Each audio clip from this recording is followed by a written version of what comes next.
بے اثر ہو گئے سب حرف نوا تیرے بعد، کیا کہیں دل کا جو احوال ہوا تیرے بعد۔ تو بھی دیکھے تو ذرا دیر کو پہچان نہ پائے، ایسی بدلی کوچے کی فضا تیرے بعد۔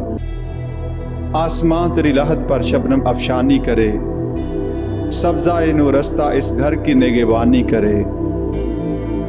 ہر سمت تیرے نام کے کتبے سجا دیے، لیکن تیرے جو خواب تھے یکسر بھلا دیے۔ پریشانی کا عالم ہے، نہ جیتے ہیں نہ مرتے ہیں، سنو اے قائد اعظم تمہیں ہم یاد کرتے ہیں۔ تمہاری پھر ضرورت ہے، یہاں حالات ایسے ہیں، سمجھ میں کچھ نہیں آتا چلے گا یہ ملک کیسے۔ بسم اللہ الرحمن الرحیم۔ السلام علیکم۔ ایک بڑا آدمی۔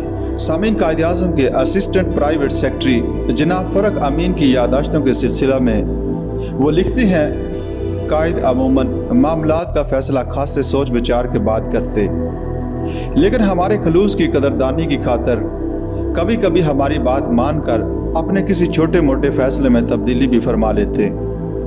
مثلاً مجھے یاد ہے کہ مئی 1948 میں وہ پاکستان ملٹری اکیڈمی کے افتتاح کے لیے کاکول جانے والے تھے کہ ان کی طبیعت ناساز ہو گئی۔ وہ جانے پر باضد تھے، نہ صرف اس لیے کہ وہ وہاں جانے کا فیصلہ فرما چکے تھے، بلکہ اس لیے بھی کہ انہیں اپنے کسی پروگرام میں تبدیلی کرنا بے حد ناگوار ہوتا تھا۔ لیکن ہم سب کا خیال تھا کہ انہیں وہاں نہیں جانا چاہیے۔ انہوں نے ہماری بات مان لی اور آخری وقت کاکول جانے کا خیال ترک کر دیا۔ قائد اعظم سے میرے تعلقات محض ایسے نہیں تھے جو گورنر جنرل اور اس کے سٹاف کے درمیان ہونے چاہیے۔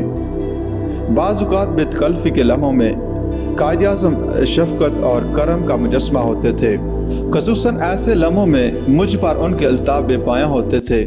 اکثر مجھے یہ سعادت نصیب ہوتی کہ وہ مجھ سے اپنے خیالات اور رجحانات کے متعلق گفتگو فرمانے لگتے۔ ہم لوگ لاہور میں تھے، ہندوستانی فوجیں کشمیر میں داخل ہو گئی تھی۔ اسی زمانے میں ایک دن قائد اعظم فرمانے لگے کہ مسلمان قوم کی ایک بہت بڑی بدنصیبی یہ ہے کہ ہمارے دشمنوں کو خود ہم ہی میں سے ایسے غدار مل جاتے ہیں جو آسانی سے ان کے اعلی کار بن جاتے ہیں۔ ایک اور موقع پر ایسے مسلمان لوگ گفتگو کا موضوع بن گئے جنہوں نے جنگ کے زمانے میں جنگی ملازمتیں کر لیں اور اپنے انگریز افسروں کو خوش کرنے کی امید میں شراب خوری کے عادی ہو گئے۔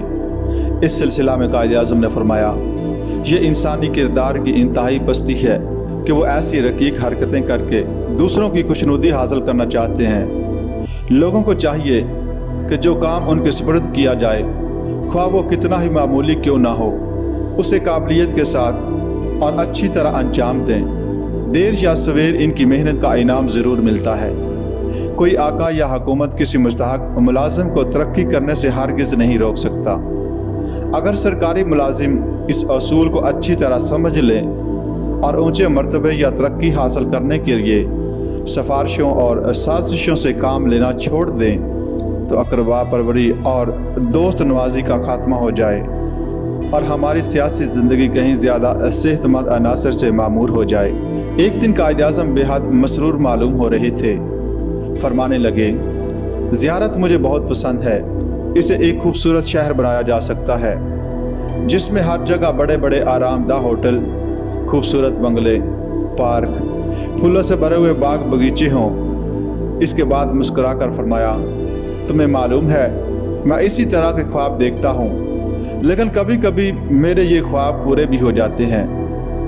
پاکستان بھی کبھی اسی طرح کا خواب تھا۔ اسی طرح کا یہ خواب زیارت کے متعلق ہے اور ممکن ہے کہ ایک دن یہ خواب بھی پورا ہو کر رہے۔ قائد اعظم کی شخصیت میں کچھ ایسی کشش تھی کہ مجھے جتنا عرصہ ان کی خدمت میں رہنے کا اتفاق ہوا، وہ زمانہ میرے ذہن پر نقش ہے۔ میں اپنے آپ کو بھول سکتا ہوں، لیکن ان بیش بہا لمحوں کی یاد کو کبھی فراموش نہیں کر سکتا۔